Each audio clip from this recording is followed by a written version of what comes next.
정상적이고 건강한 관계란 무엇일까요? 이 질문을 여러분의 댓글에서 자주 보는데 우리에게는 도대체 어떤 방향으로 나아가야 하고 어떻게 이런 정상적이고 건강한 관계를 만들어야 하는지에 대한 기준이 전혀 없다는 걸 깨달았습니다.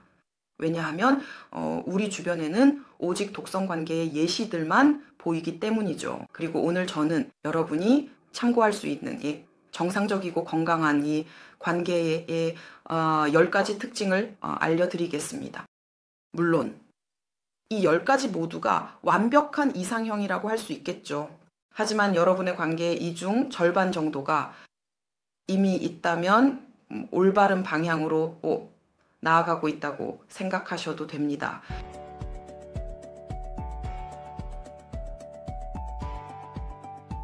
여러분과 함께하는 저는 심리학자 율리아 라투넨코입니다. 그리고 저는 거의 19년 동안 심리학자, 가족 심리학자, 개인 심리학자로 일해왔으며 또한 시민성 질환을 가진 분들을 돕고 있습니다.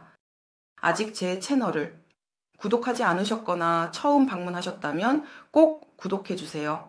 여기에는 흥미로운 내용이 많이 있습니다. 댓글도 남기시고 이 영상에 좋아요도 눌러주세요. 여러분의 모든 활동이 저와 제 채널에 큰 힘이 됩니다. 그럼 바로 오늘의 주제로 들어가겠습니다. 건강한 관계의 징후는 무엇일까요? 저는 첫 번째로 경제적 독립을 꼽았습니다. 왜냐하면 만약 파트너들이 경제적으로 의존하게 된다면 이것 또한 일종의 상호 의존 형태이기 때문에 결국 한쪽 파트너가 다른 파트너를 통제하거나 우위를 점하고 싶어 하는 욕구가 생기게 됩니다. 그리고 경제적으로 의존하는 파트너는 자신의 필요를 위해 돈을 요청할 때마다 항상 어떤 부끄러움과 죄책감을 느끼게 됩니다. 그리고 어쩌면 자신이 어디에 돈을 썼는지 일일이 보고해야 할 수도 있습니다. 그리고 여기서 돈이 있는 한쪽 파트너가 다른 파트너를 통제하고 권력을 행사하는 상황이 생깁니다. 그래서 저는 진정한 파트너십, 관계를 구축하려는 모든 분들에게 반드시 자신의 경제적 독립을 갖추라고 조언합니다. 꼭 아내와 남편이 똑같이 벌거나 재정적으로 완전히 동등할 필요는 없습니다. 파트너 중 한 명이 더 적게 벌고 다른 한 명이 더 많이 벌 수도 있고 조금 적거나 조금 더 많이 벌 수도 있습니다. 또는 우리 사회에서는 이미 사회적으로 여성이 더 적게 버는 것이 허용되고 남성은 더 적게 버는 것이 허용되지 않는 경우가 있습니다. 하지만 저는 이것이 그다지 옳지 않다고 생각합니다. 그리고 남성에게도 인생에서 직장을 잃는 시기가 있을 수 있고 그럴 때 남편을 사랑하고 지지하는 아내가 가족을 뒷받침해주고 스스로 이 상황을 somehow 해결할 수 있습니다. 남편이 새 직장을 구할 때까지 말이죠. 그런데요, 예전에 사티아 다스라는 사람이 있었어요. 그는 심리학자인지 아닌지 잘 모르겠지만 굉장히 독특하고 도발적인 사람이었죠. 그리고 그는 여성들에게 이런 생각을 계속 주입했어요. 즉, 여자는 원래 돈을 벌면 안 되고 만약 번다고 해도 그건 그냥 자기 자신을 위해서일 뿐이라고요. 그리고 그는 이렇게 말했어요. 예. 여자의 입장에서 남편이 버는 돈은 우리 돈이고 내가 직접 버는 돈은 내 돈이라고요. 이건 근본적으로 잘못된 생각이에요. 그렇게 되어서는 안 됩니다. 저는 이렇게 생각해요. 남편이 아내보다 5배를 더 번다고 해도 비율로 따져서 1대4, 1대5라고 해도 가족 예산에는 모두가 기여해야 한다고요. 그러니까 이 부분, 비율로 따졌을 때 제 말이 무슨 뜻인지 이해하셨다면 여기에는 단순한 수학이 적용되는 거예요. 가정의 예산에 대한 여러분의 개인적인 기여 비율은 매달 여러분의 월급이 파트너의 월급에서 차지하는 비율만큼이어야 합니다. 이렇게 하는 것이 올바른 방법입니다. 그리고 각 파트너는 무슨 일이 생기더라도 나는 나 자신을 부양할 수 있고, 만약 자녀가 있다면 파트너에게 무슨 일이 생겨도 아이들까지 부양할 수 있다는 것을 알아야 합니다. 인생에는 별의별 일이 다 일어날 수 있습니다. 저는 남편을 잃고 한 번도 일해본 적 없는 여성들을 정말 많이 봤어요. 그녀들이 이미 55살이 되었을 때 그녀는 마치 늑대처럼, 암늑대처럼 울부짖으며 화장실 청소를 하러 갑니다. 왜냐하면 한 번도 일해본 적이 없기 때문이죠. 그녀는 돈을 버는 방법을 모릅니다. 이것은 정말로 비극적인 운명입니다. 그래서 저는 그래도 자신의 재정적인 이력을 갖추고 내 자신의 재정적 안전망을 마련해 두라고 조언합니다. 만일을 대비해서요. 그리고 이것은 원칙적으로 한 파트너가 다른 파트너를 조종하는 것을 불가능하게 만듭니다. 한 파트너가 다른 파트너에게 재정적으로 의존해 갈 곳이 없다는 걸 알게 되면 거리로 나갈 수도 없는 상황이 됩니다. 이것은 큰 유혹이며 이를 진지하게 받아들이는 사람은 거의 없습니다. 그래서 아예 처음부터 이런 상황을 만들지 말고 제가 말했듯이 가족 예산의 비율에 맞춰서 각자 기여하는 것이 더 좋습니다. 왜냐하면 사티아 다스가 말한 것처럼 여성이 어떤 특별한 존재라서 자신의 돈은 자신의 돈이고 남편의 돈은 우리 둘의 돈이라는 식의 특권이 있는 것처럼 되어서는 안 되기 때문입니다. 제 생각에는 이런 말이 정말 이상하게 들립니다. 또는 같은 동전의 다른 면으로 남편이 아내가 일하는 것을 원하지 않으면서 이렇게 말하는 경우도 있습니다. 세상에 내 월급이 내가 하루에 집에 가져오는 돈과 비슷한데 그럼 네가 굳이 일할 필요가 뭐가 있겠어. 거기 있어. 보르시나 끓이고 요리나 해. 그리고 이 모든 것 역시 가부장적인 모델로 여성의 자리는 부엌 어딘가에 있다는 생각이죠. 남편이 돈을 벌기 때문에 그는 왕이자 신이 되는 겁니다. 그리고 이런 구조는 남편이 다시 한번 아내를 통제하고 조종할 수 있는 기회를 줍니다. 즉 어쩌면 아내가 이렇게 말할 수도 있겠죠. 그냥 집에 있어. 네, 하지만 그런 말은 우리는 듣지 못하죠. 오히려 그런 말은 남성들에게서 더 자주 듣게 됩니다. 저는 그래도 우리가 건강한 관계를 만들어 가려면 그 관계는 파트너십이어야 하고 평등을 기반으로 해야 한다고 생각해요. 나도 일하고 너도 일해. 나는 어떤 일이 있어도 스스로를 부양할 수 있다는 걸 알아. 그렇지? 그리고 당신은 자신이 스스로를 억제하고 있다는 것을 알고 있습니다. 그리고 우리가 아이가 있다면 우리는 아이에 대한 책임을 함께 져야 해. 다시 말하지만 이건 서로의 급여 비율에 따라 나누는 거야.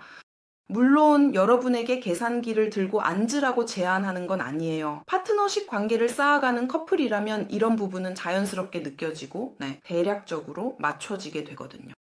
그렇죠.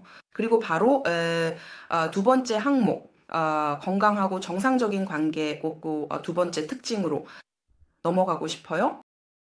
이건 바로 일상이에요. 바로 그 일상적인 문제가 많은 가정을 무너뜨렸죠.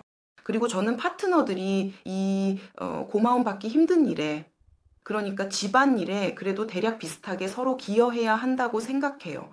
예를 들어 그녀가 요리를 했다면 그는 설거지를 도와줄 수 있죠. 만약 그들에게 식기세척기가 있다면 그건 정말 좋고 훌륭한 일이에요. 그럼 그는 청소기를 돌리고 그녀는 바닥을 닦을 거예요. 혹은 만약 파트너들이 이런 집안일을 좋아하지 않는다면 사람을 고용해서 서비스 비용을 지불할 수도 있죠. 하지만 일상적인 집안일에는 두 사람이 대략 비슷하게 기여해야 해요. 마찬가지로 세 번째 항목입니다. 만약 그들에게 자녀가 있다면 역시 파트너십에 기반해 똑같이 아이를 양육합니다. 우리 사회에는 이런 생각이 있죠. 네, 아이가 태어나면 그건 여성의 일이라는 그런 인식이요. 즉 우리 사회에서는 아이를 여성이 키운다고 여깁니다. 그러니까 아이가 태어나면 아빠는 일하러 가고 집에 오면 맥주 한 캔 들고 소파에 눕죠. 아이들이 그 옆에서 왔다 갔다 해도 아빠는 신경도 쓰지 않습니다. 이것이 아이들에게는 상처가 되는 요인입니다. 아빠도 역시 아이들과 소통하고 관심을 기울이며 책을 읽어주고 엄마처럼 함께 놀아줘야 합니다. 왜냐하면 아이들은 두 부모 모두를 필요로 하기 때문입니다. 즉 아이를 키우는 데에는 이제 두 파트너 모두가 참여해야 합니다. 다음 항목 네 번째입니다. 커플 사이에서는 아니오와 멈춰 같은 말이 자유롭게 받아들여집니다. 즉 이런 말을 했다고 해서 상대방이 상처받을까봐 걱정하지 않습니다. 오히려 무언가를 하고 싶지 않을 때 거절하거나 지금 할 수 없다면 미뤄달라고 요청할 완전한 권리가 자신에게 있다고 느낍니다. 즉 이것은 만약 여러분이 파트너에게 진심으로 아니오라고 말할 수 있다면 여러분의 모든 예 또한 진심일 것입니다. 커플 사이에는 어떤 형태의 폭력도 있어서는 안 됩니다. 하지만 우리는 종종 파트너가 무언가를 하고 싶지 않아도 거절하지 못하고 억지로 하게 되며 자신을 억누르다가 분노가 쌓여 결국 매우 파괴적인 다툼으로 폭발하는 경우를 자주 봅니다. 그래서 저는 우리가 자신의 경계가 조금이라도 무너지고 있다고 느낄 때 아니오와 멈춰라는 말을 바로 그 순간에 반드시 해야 한다고 생각합니다. 우리의 경계가 강화될 필요가 있다고 느낄 때 말이죠. 예를 하나 들어드릴게요. 예를 들어 아내가 남편에게 어떤 소식을 나누고 싶어 하는데 남편은 퇴근하고 너무 피곤해서 그냥 조용히 있고 싶어 하는 상황이 있을 수 있습니다. 남편은 자리에 앉아 차를 마시며 이렇게 말합니다. 나 지금 차 좀 마시고 저녁 좀 먹을게. 그런데 아내는 남편에게 자신의 모든 감정을 한꺼번에 쏟아냅니다. 왜 우리는 이렇게 행동할까요? 왜 우리는 낯선 사람에게 전화를 걸 때는 예의 바르게 지금 통화 가능하세요? 라고 묻는 걸까요? 지금 괜찮으세요? 그런데 가까운 관계에서는 왜인지 우리는 상대방이 퇴근하고 어떤 상태로 집에 왔는지 묻지 않습니다.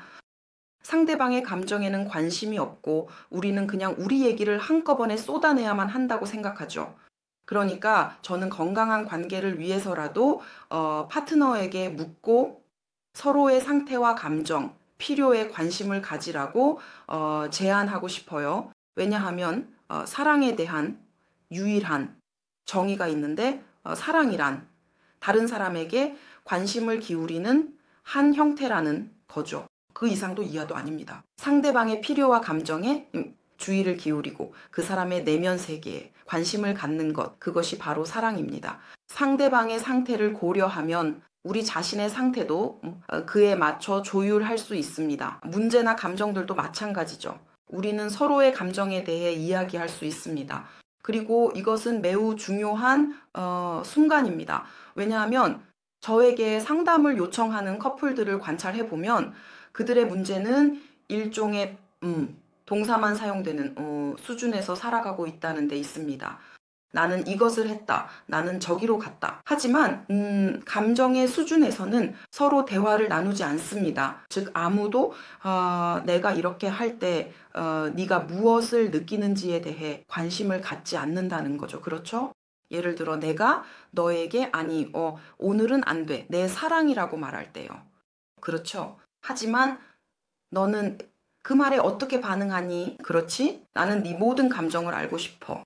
그래, 우리는 여기에 어느 정도의 시간을 쓴다. 하지만 이것은 매우 모든 사람에게 바람직한 것이에요. 왜냐하면 우리 모두는 누군가가 우리에게 관심을 보이고 무관심하지 않고 우리를 무시하지 않을 때를 좋아하니까요. 그래서 이런 감정적인 상호 교류가 커플 사이에는 꼭 필요해요. 그리고 친밀감이란 내가 너를 내 영역 안으로 들이면서도 내 자율성에 대한 감각을 잃지 않는 거야. 즉 나는 내 개인적인 경계가 있다는 느낌을 잃지 않아. 하지만 나는 너를 받아들이고 너와 하나가 될 수도 있고 그 후에 다시 너와 분리될 수도 있어. 다섯 번째 특징은 파트너들이 각자의 부모 가족과 건강한 경계를 잘 세웠다는 거야.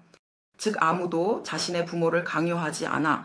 부모님들도 젊은 부부의 삶에 간섭하지 않아. 부모님께도 자유롭게 아니요나 그만이라고 말할 수 있고 자신의 경계가 있고 이미 자신의 가족이 있다는 이 이유로 부모님께 죄책감을 느끼지 않아. 아무도 엄마와 억지로 친하게 지내거나 명절에 찾아가라고 강요하지 않아. 여기서는 원하지 않거나 하고 싶지 않으면 자유롭게 거절할 수 있어. 우리는 아니, 나는 이걸 원하지 않아. 또는 응, 나는 원해 라고 말해. 하지만 내가 관찰하고 도움을 요청하는 많은 가족들은 부모님 댁을 방문하는 일로 스스로를 억지로 몰아넣고 있어. 예를 들어 아내가 남편이 내가 엄마 집에 가길 원해라고 말하는 경우가 있어. 그리고 이 경우에는 아니라는 대답이 전혀 논의조차 되지 않아. 그렇지? 이런 경우는 아내가 경제적으로 의존적일 때 발생해. 그럴 때 남편이 아내에게 무언가를 강요하게 되는 거지. 하지만 올바른 것은 아무런 상처 없이 아니라고 말할 권리가 있어야 한다는 거야. 자, 여섯 번째 항목, 여섯 번째 특징으로 넘어가 볼게. 그런데 벌써 중간 절반쯤 왔다는 걸 다시 한번 상기시켜 줄게. 여러분의 구독, 댓글, 좋아요가 정말 소중하다는 것도 다시 한번 말씀드릴게요. 자, 여섯 번째 특징입니다. 파트너들은 서로를 위해 모든 것을 오직 사랑해서 우러나 자발적으로 합니다. 상대방이 기분 나빠할까봐 두려워서 하는 게 아닙니다. 파트너들은 서로를 이용하지 않습니다. 네, 왜냐하면 그들은 원해서 하는 것이기 때문입니다. 그들은 파트너가 기분 좋게 느끼길 바라서 무언가를 하고 싶어 합니다. 그리고 사랑은 행동이기도 하니까요. 우리의 행동이죠. 우리의 행동 중에서 파트너에게 좋은 영향을 주는 행동들입니다. 하지만 이와 동시에 우리는 자신을 잊지 않습니다. 우리는 희생자가 되지 않습니다. 예를 들어 우리가 매우 피곤하거나 무슨 일이 생겼을 때 우리는 아니오라고 말할 권리가 있습니다. 이처럼 어딘가에서 균형을 이루고 있습니다. 우리는 아니오라고 말할 수도 있고 무언가를 해줄 수도 있지만 그 과정에서 자신에게도 민감하게 반응합니다. 지금 내가 이것을 할 수 있을까? 이것이 지금 내 경계, 내 신체적 경계를 침해하지는 않을까? 그래서 이런 관계는 거래로 변하지 않습니다. 내가 너에게 뭔가를 해주면 그 다음에 너도 내게 뭔가를 해주길 기대하는 식이 아니에요. 왜냐하면 나는 이미 어딘가에서 어떤 상업적인 계획을 세우고 있기 때문이죠. 그래, 내가 너를 위해 이걸 해줬어. 원하지도 않았고 거의 나 자신을 억지로 밀어붙여서 너를 위해 수프를 끓였어. 그때 나는 정말 피곤했어. 이제 나는 너에게서 뭔가 특별한 것을 기대하고 있을까? 여러분이 결핍에서 무언가를 내어줄 때 그 결핍이 어떻게든 보상받기를, 즉 파트너가 여러분에게 돌려주기를 기대하게 됩니다. 맞아요. 사랑은 한쪽만을 위한 게임이 아니에요. 하지만 다시 한번 강조하고 싶은 것은 파트너들이 서로를 위해 무언가를 할 때 결핍에서가 아니라 충만함에서 내가 사랑하기 때문에 한다는 점입니다. 저는 제 파트너를 돌보고 싶고 그것이 전혀 어렵지 않습니다. 제가 진심으로 사랑해서 우러나와 그렇게 한다면 저는 심지어 마음속으로도 그 사람이 나에게 뭔가를 빚졌다고 생각하지 않을 거예요. 그리고 이 모든 것이 마치 음과 양처럼 자연스럽게 흘러가요. 왜냐하면 사랑이라는 단어의 가장 깊은 의미에서 사랑이란 내어줌, 즉 어떤 행동, 파트너를 위한 어떤 실천이기 때문입니다. 일곱 번째 항목, 일곱 번째 특징입니다. 이런 커플 사이에는 서운함이 없습니다. 왜냐하면 기대가 없기 때문이죠. 이건 제가 앞선 항목에서 말씀드렸던 부분인데요.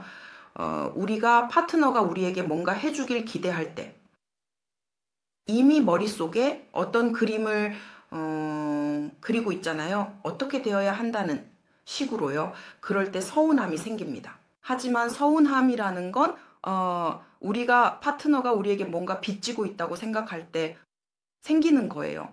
그리고 여기서 우리는 자연스럽게 8번째 항목, 8번째 특징으로 넘어갑니다. 아무도 누구에게도 아무것도 빚진 게 없습니다. 모든 것은 오직 자발적으로 제가 이미 말씀드린 것처럼 하려고 사랑을 위해 그리고 당신의 사랑하는 사람이 당신 곁에서 행복할 수 있도록 하기 위해서만 이루어져야 합니다. 하지만 강요나 희생 없이 해야 합니다. 자신에 대한 관심도 반드시 필요합니다. 그리고 이것은 아시다시피 커플 사이에서 예와 아니오의 비율이 어느 정도 균형을 이루는 것과 같습니다. 그렇죠? 아니오와 예가 자연스럽게 어우러져서 여러분은 조화로움을 느끼게 됩니다. 파트너가 여러분을 사랑한다는 걸 알고 또 그 사람이 여러분을 기쁘게 해주고 싶어 한다는 걸 알 때 그 사람의 아니오에도 더 쉽게 반응할 수 있게 됩니다. 9번째 특징입니다. 각 파트너마다 상대방이 관여하지 않는 삶의 영역이 있습니다. 즉, 각자에게는 일이 있고 자신만의 친구들이 있을 수도 있습니다. 항상 친구들이 모두 공통된 것은 아니죠. 따로따로 친구가 있을 수도 있습니다. 그리고 각자만의 취미가 있을 수도 있죠. 그리고 여기서 파트너는 당신이 관여하지 않는 삶의 영역에 대해 존중하는 태도를 보입니다. 당신은 그 영역에 간섭하거나 자신의 조언이나 지적을 들이밀 수 없습니다. 파트너가 진심으로 무언가를 당신과 나눌 수는 있지만 당신은 그것에 대해 비판하거나 자신의 생각을 강요하지 않습니다. 바로 그거죠. 즉, 당신이 어떤 조언을 해주고 싶을 때는 파트너에게 이렇게 묻습니다. 내가 너에게 뭔가 조언을 해도 될까? 지금. 내 조언이나 내 생각을 들어보고 싶어? 지금 그게 너에게 필요한 거야? 아니면 그냥 내가 네 곁에 있어주고 들어주고 그냥 안아주길 원하는 거야? 또는 만약에 제가 여성의 입장에서 말하는 거예요. 왜냐하면 저는 여자니까요. 하지만 남성분들 제발 저에게 성차별주의자라고 댓글 달지 마세요. 저는 이미 매 영상마다 여러분께 제 영상에는 그런 성별에 따른 그런 색채가 없다고 말씀드리려고 노력하고 있어요. 그러니까 제가 그녀라고 말하면 여러분은 그라고 들으시고 제가 그라고 말하면 여러분은 그녀라고 들으시면 됩니다. 왜냐하면 우리가 독성 관계에 대해 이야기할 때 그런 관계는 성별을 가리지 않기 때문이에요. 여성도 독성이 있을 수 있습니다.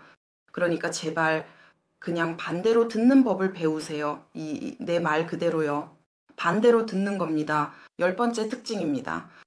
건강한 커플 사이에는 비난, 판단, 폄하, 조작, 협박, 공갈, 위협, 압박, 그리고 이런 모든 폄하와 같은 독성적인 것들이 존재하지 않습니다. 이런 것들 대신에 오직 요청만이 존재하며 파트너에게 아니요라고 거절할 수 있는 권리가 주어집니다. 즉, 우리는 왜 이런 모든 행동을 하는 걸까요? 왜 이런 모든 독성적인 일들이 커플 사이에서 일어나는 걸까요? 왜냐하면 우리는 아니요라는 말을 듣고 싶지 않아서 수치심이나 죄책감을 이용해 조종하기 시작하기 때문입니다. 그리고 이것은 여러분이 아니요라는 말을 들을 위험을 줄여줍니다. 하지만 그냥 요청해야 합니다. 왜냐하면 모든 비난, 모든 지적, 모든 책망, 폄하, 비난 뒤에는 단순히 여러분의 욕구가 있기 때문입니다. 여러분은 단지 파트너에게 무엇을 원하는지 명확히 하고 그냥 그것을 요청하면 됩니다. 끝입니다.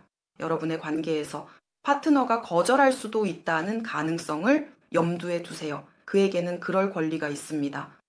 자, 이제 이 10가지 징후를 모두 살펴봤네요. 하지만 제가 영상을 준비하면서 10가지를 적었는데 결국 징후가 12가지가 될 것 같아요. 2가지 항목을 더 생각해냈거든요. 그리고 이제 11번째입니다. 건강한 커플에서는 자녀나 공동 부동산 외에도 파트너를 하나로 묶어주는 또 다른 공통의 관심사가 있습니다. 이것은 취미일 수도 있고 함께하는 어떤 일이나 같이 즐기는 오락거리일 수도 있습니다. 이것은 이 파트너십의 어떤 공동의 가치로 파트너들이 자신의 삶에서 재현하는 것입니다. 만약 커플에게 자녀와 재산만이 공통점이라면 결국 그 커플에게 큰 드라마로 이어지게 됩니다. 왜냐하면 아이들은 언젠가 자라나기 때문입니다. 재산과 돈도 나이가 들면 더 이상 그렇게 흥미롭지 않게 되고 결국 서로 마주 앉아 우리가 왜 함께 있는 거지? 라고 서로에게 묻게 됩니다. 그렇죠. 그래서 우리는 사람들이 20년, 30년을 함께 살다가 아이들이 다 자라고 나면 더 이상 함께 있을 이유가 없어 이혼하는 경우를 많이 보게 됩니다. 하지만 이건 이미 이혼하기가 매우 힘든 나이이기도 하죠. 이미 서로에게 익숙해져 버렸으니까요. 혹은 서로에게 의존하며 신경을 곤두쓰며 살아가기도 합니다. 그리고 12번째 아주 흥미로운 항목이 있습니다. 커플 사이에서는 아무도 서로를 통제하지 않습니다. 아무도 상대방을 지배하려고 하지 않죠. 커플 사이에서는 친밀함과 거리감의 균형이 이루어집니다. 왜냐하면 관계, 즉 커플 관계란 고정된 상태가 아니라 과정이기 때문입니다. 그리고 이 과정을 호흡에 비유할 수 있습니다. 우리가 숨을 들이쉴 때는 서로 하나가 됩니다. 그리고 이것은 제가 말했듯이 함께하는 어떤 일들이나 공통의 취미가 될 수 있습니다. 섹스일 수도 있고 온 가족이 식탁에 모여 식사를 하며 대화를 나누는 것일 수도 있습니다. 그리고 여기서 우리가 생깁니다. 하지만 만약 여러분이 숨을 들이쉬고 내쉬지 않는다면, 즉 가족도 하나의 유기체이고 시스템인데 그 유기체가 붕괴되기 시작합니다.